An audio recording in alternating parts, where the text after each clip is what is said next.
Hello, I'm Eomac, and I'm here today to talk a little bit about my approach to sampling and my process. And I'm going to show you how I make musical material and musical sounds from everyday sound sources. I'm going to use some field recordings that I've recorded previously, and I'm going to create various elements of a track from those recordings. So let's get into it. I have the two clips here of the field recordings that I mentioned, one of a park with some birds singing, one of people talking in a cafe. I'm going to play them through a tool called a spectrum, which basically analyzes a sound and shows you the frequency content from really low frequencies on the left to the high frequencies on the right, and also the amount of frequencies, louder frequencies at the top and quieter frequencies at the bottom. I'll just play the first clip and you'll see the frequency content of that clip. On the left, you see really low, super low frequencies, so low that we can't even hear them down here. And then at about 50 to 100 hertz, we have some frequencies around the kick drum or bass line area. And then in the higher frequencies, there's also some interesting things happening up here. This could be used for texture, for a snare or hi-hats, for example, which you'll see in a bit.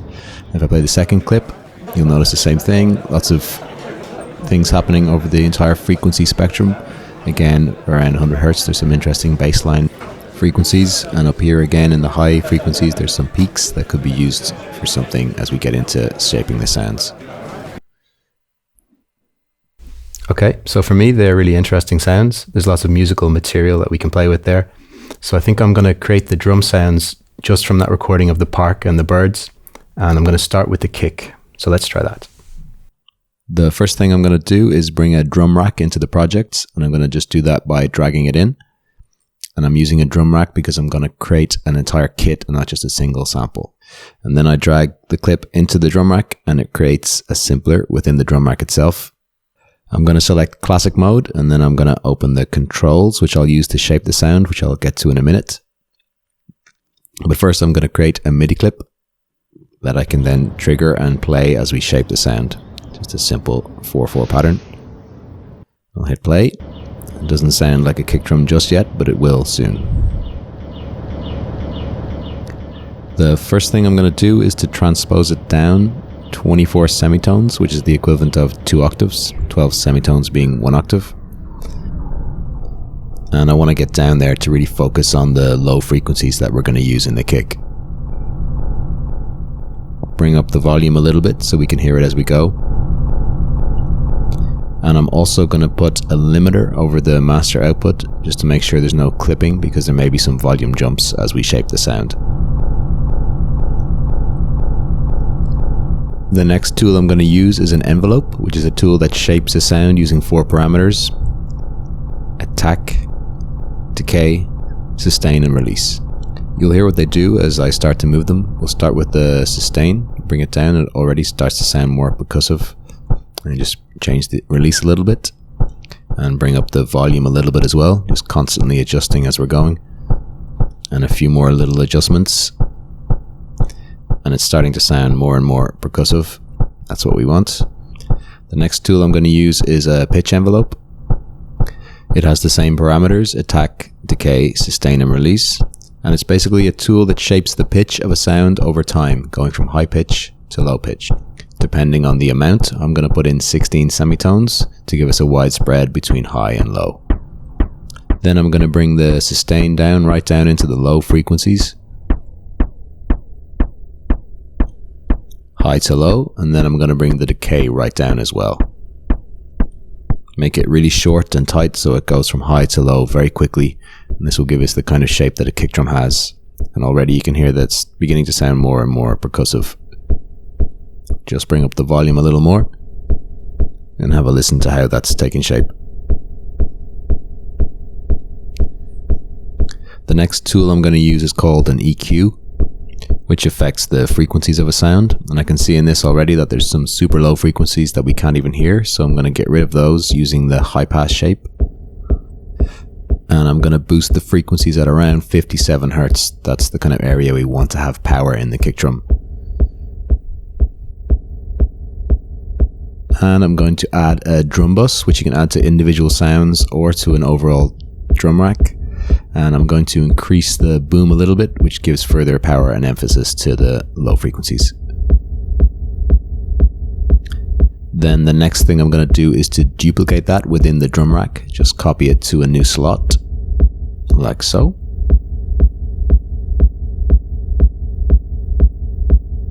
Then I'm going to open it out in this window up here. You can see the copied version. And then I'm going to select it to be triggered from the same MIDI note, C1. So they're both triggered together. And you'll notice that there's a big volume jump when that happens. Something you need to be aware of that we can fix as we go along. I want to make this duplicate more clicky and punchy. This will be the click part of the kick drum. So we want to focus a little more on the higher frequencies of the kick and less on the really low frequencies, and shape it differently to the low portion of the kick. Already you can hear that it's sounding that way. And now I'm also going to transpose it up to make it even more clicky and punchy. That's the aim here, so we'll keep tweaking in that direction. And if I play the duplicate and the original together, you start to hear that it sounds like a recognizable kick, almost drum machine like. Slowly getting there. So the next thing I'm going to do is to group these two together, so then we can add effects and tools to the overall group. And I'm going to bring down the volume a little bit. There's a little bit more clipping there, so I'm going to bring it down until there's no clipping. And then I'm going to add a utility to the group. And then I'm going to put the bass frequencies in mono, so the bass is centered, but the high frequencies stay wide and stereo. So that sounds like a kick drum now. I'm pretty happy with that. So now I'm going to create a snare drum and a hi-hat using the same technique. So I already have the new drum parts in there, a new snare and hi-hat, which I will show you in a minute, and I've also input some new MIDI notes. A simple pattern on the 2 and 4 for the snare, and some 16th notes for the hi-hats. Let me introduce the snare so we can hear it, and the hi-hats. I'll solo out the snare so we can look at that. I did this in the very same way as the kick. I took the Mitta Park sample. I took the clip and I dragged it into a new slot in the drum rack. And then I went into the sample itself. I chose a different section of the sample from the kick. The kick was from the start of the sample. This is a section towards the end where I knew had some noise and nice textures. And I did that by dragging the start sample point to the area that I wanted. Then again with the envelope, I adjusted the parameters till it sounded more percussive.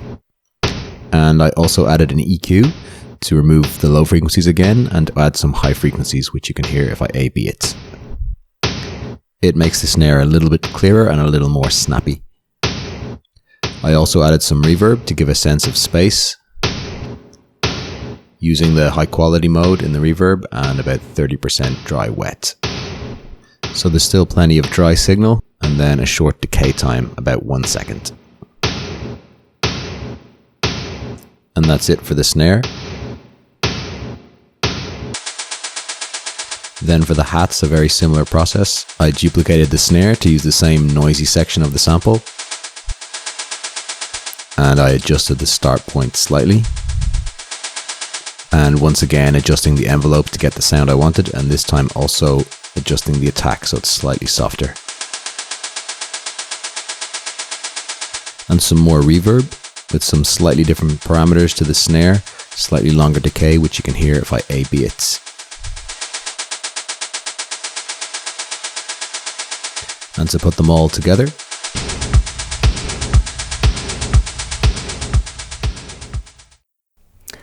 Okay, so that's a functional drum kit now, and it's starting to sound quite musical, but this is probably a good point to add some extra elements like some effects and some EQ to make it sit better and to make it a little bit more sonically interesting. So let's try that.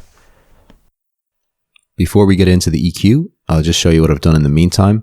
I've expanded the kit by duplicating some of the parts, so we have more sounds to play with. And I've started to name different parts of the kit so things don't get confusing. Kick 1, kick 2, snare 1, snare 2, etc. Looking quickly at the kick, there's the original, and I've duplicated it.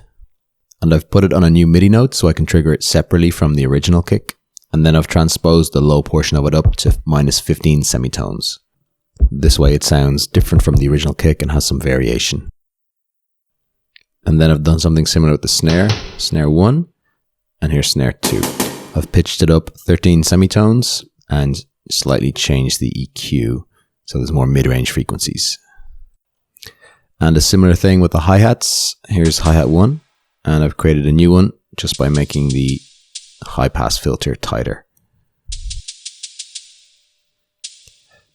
So hi-hat 1, hi-hat 2, and then I made the third hi-hat by softening out the attack and transposing it up further.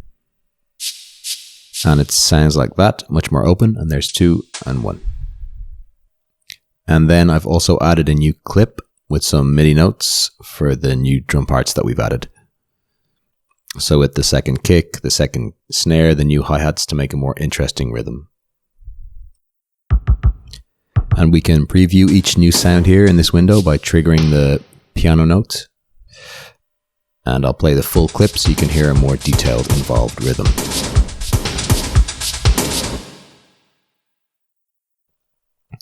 And now I'll start adding effects to change the sound character and make it more interesting. I'll just trigger this clip again.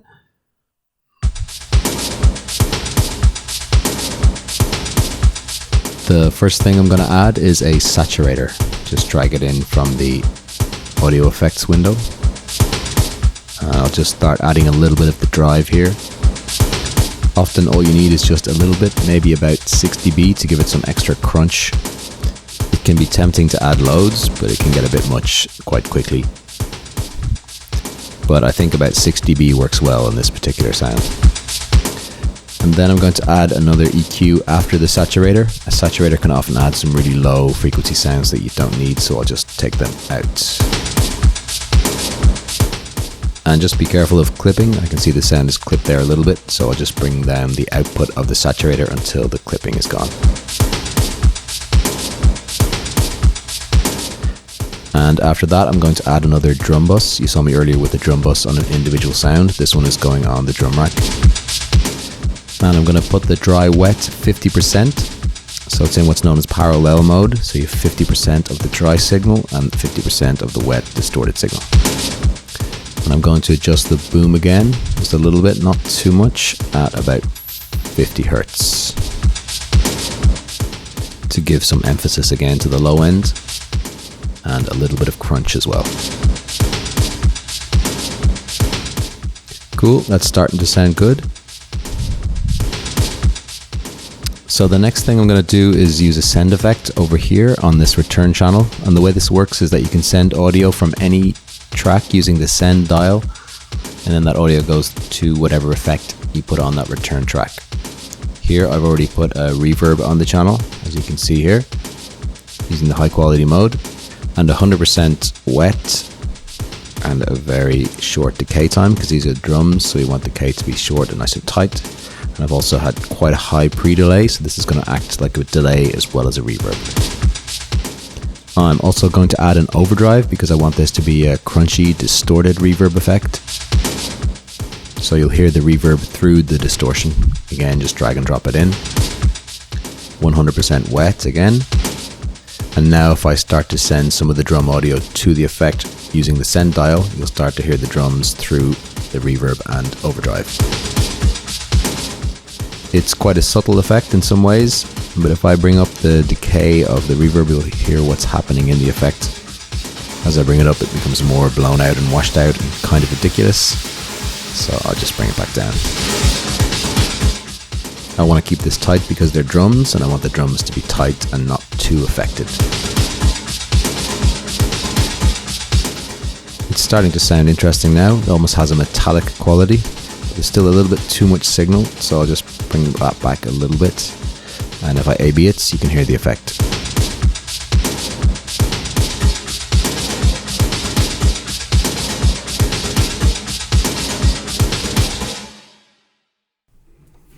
Okay, cool. Those drums are starting to take shape. Sounding good now to my ears. So it's time to add a new element to the track. I think the next thing I want to do is add a bass line to fill out the low end and to complement the groove that we have. So let's have a look at that. To create the bass, I used the same technique, but this time I used a sample of people talking in a cafe. I used a sampler instead of a simpler. It's a bit more complex, but it gives me more control over the sound. Same as before, I took the clip and I dragged it into the sampler. And straight away I looked at tuning the sample using the detune and the root note. And I brought an operator synth onto a new channel as a reference tone and wrote a very simple bass line on that operator.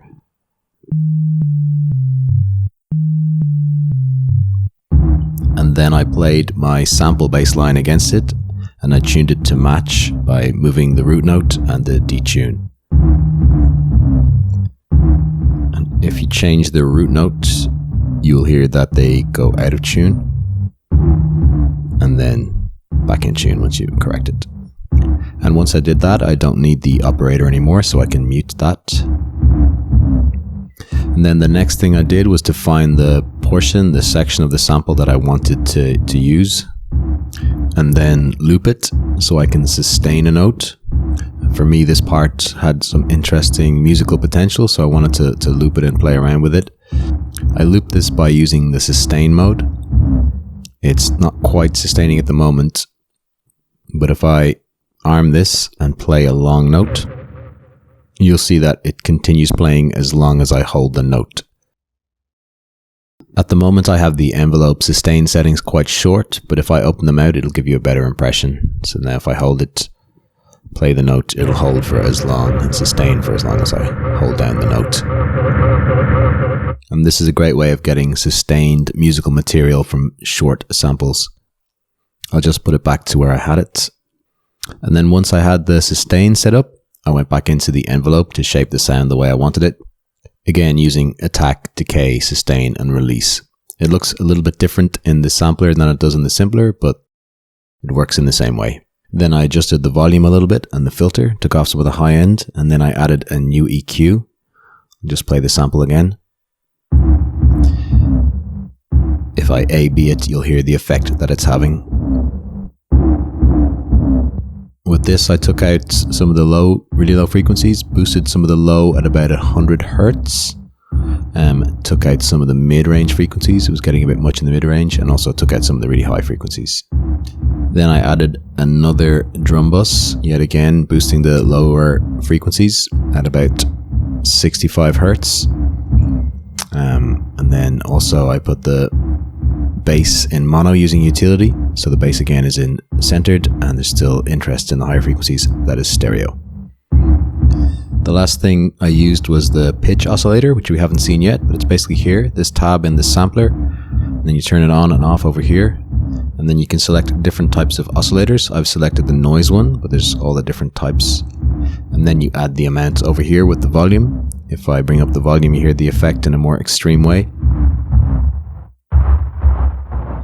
It gets noisier and noisier, but I thought at about minus 38 dB gave it some nice crunch and texture. Selecting different oscillators will give you a different type of sound, different type of effect. It's basically a frequency modulation that's happening. And this is the kind of thing that could be interesting to automate later on when you're actually making the track. So that's the main bass sound, and then I added a sub-bass layer under it by basically duplicating and then changing the envelope, so it's a bit of a softer attack and a longer sustain, and then EQing it so it's just the low frequencies, just the sub-bass frequencies, and then also bringing down the frequency of the drum bus into more sub-bass frequencies again. And then finally I have them put together in a group, so I can play them together in the group or individually.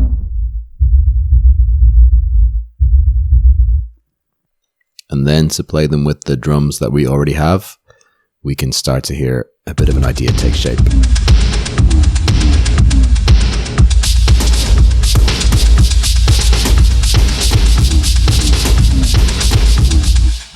At this point in the track, I felt that the drums were a little bit static now against the bass. The groove's starting to happen. So I needed to make the drums a little bit more interesting, a little bit more dynamic. So what I did was I went to MIDI effects and took the velocity and the add some random preset, and then I dragged it in onto each of the hi-hat channels. So what it does is adds a random velocity to the volume of the hi-hats, so now they're slightly moving in volume all the time to make them more dynamic. And now we have drums and a bass line. So, bit by bit, you can hear that it's taking shape as a piece of music from those slightly abstract beginnings of the field recordings. It's now starting to sound like an actual piece of music, but it still needs more elements. So next thing I'm going to add is a melodic element. And here I might introduce some new sound sources like a synthesizer, and I'll still do some work in the sampler. So let's get to that. So you can see the screen is starting to get a little bit busier with these new melodic elements that I've added.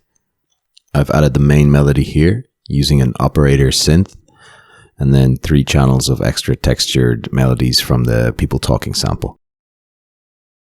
So I'll just talk you through and show you how I did that. The main melody, which is this here, I made using an operator synth, which you can find in the instruments. And I just dragged it onto a new MIDI channel. Then I wrote this little melody that was in tune with the bass line using 3 operators within the operator synth. A triangle wave, a noise oscillator, and a sine wave. If I build it back up, you'll hear how it took shape. First there's the triangle, then add the noise, and then the sine for some extra texture and interest to the sound. Then I added a reverb. It's a more obvious reverb than the ones I would have used on the drums. A bit longer decay time, wetter, and a larger size. You can really hear that gives it a sense of space. And then the last thing I added was an overdrive for some crunch and distortion and to help it sit better with the drums in the mix. And then I made some variations on the melody.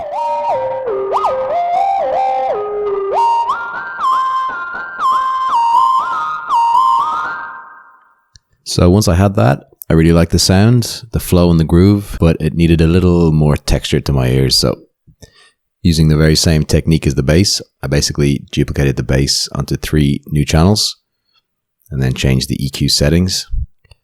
Each one of these has the same EQ settings, so it's going to sound similar to the bass, but also different.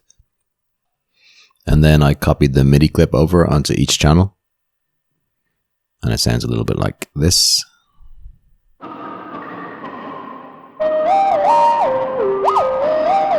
And these ones I put left and right and pitched them much higher up.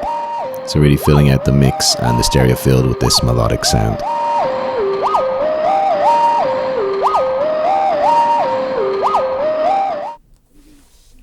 Okay, so there's plenty of parts now. There's the variation, there's different clips happening. So I think at this point I want to jam it out. I'm going to trigger the clips using a launchpad and record it into arrangement view. So then from there I can develop the structure further. For this I'm going to use a Novation launchpad. And when you've hooked it up, you can see that within Ableton it creates this red box around the section that relates to the launchpad. So I'm going to record a jam using the global record button, which will record it into the arrangement view. And from there, I can move things around and structure things and start building it into a more complete track. So let's hit record and jam this out.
So that's probably enough to start structuring this track.